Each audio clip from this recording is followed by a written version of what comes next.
Kenya is moving from one education system to another one. In the past year, Kenya used to follow the 8-4-4 system, where there will be the 8 years in primary school, 4 years in secondary school, then 4 years in tertiary education institutions, like campuses, universities, and colleges. But now they have added there's the junior secondary school and then the senior secondary school before they advance now to higher education.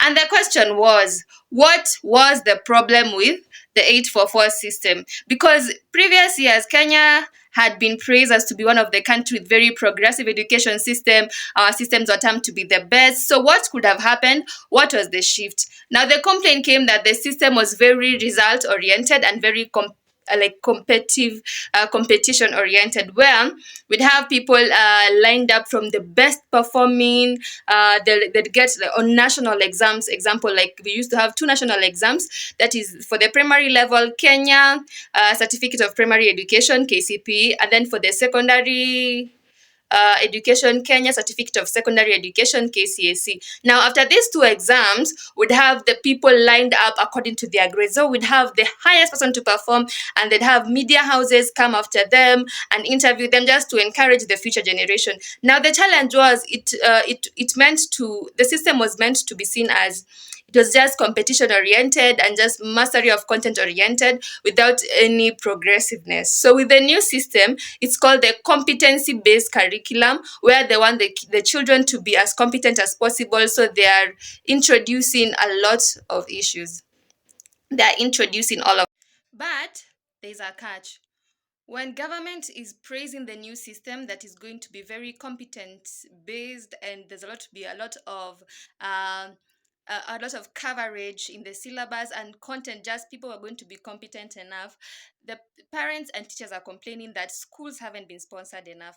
Like in this year 2025, schools are supposed to be built for the junior secondary school, the first cohort, and unfortunately 50% of the project is not completed. So we have students studying under trees or in makeshift classrooms just because the government wasn't prepared enough and the schools weren't prepared enough to have this new cohort of the JSS students.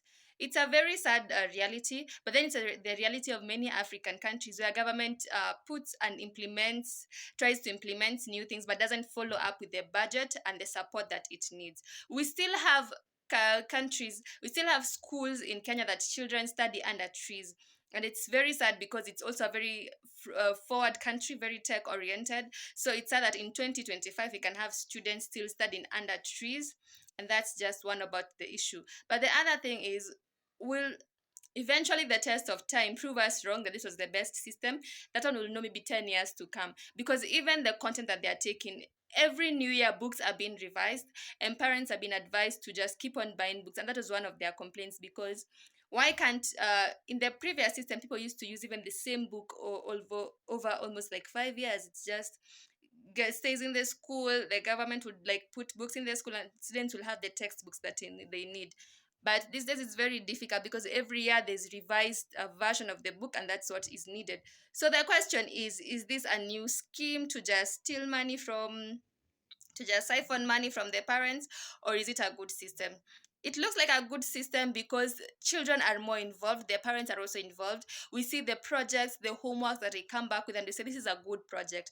But is Kenya ready for it as a project? Is Kenya ready for a new system? Is the money being put in the right places? Are teachers being compensated as they should? That still remains a pertinent issue. And with that, that's it, what is holding us back as a country. So we are following up on this story and we'll tell you more about the CBC systems and more about the 8-4-4 and the comparison, but just mainly focusing on CBC and how to make things better for parents and students. Thank you.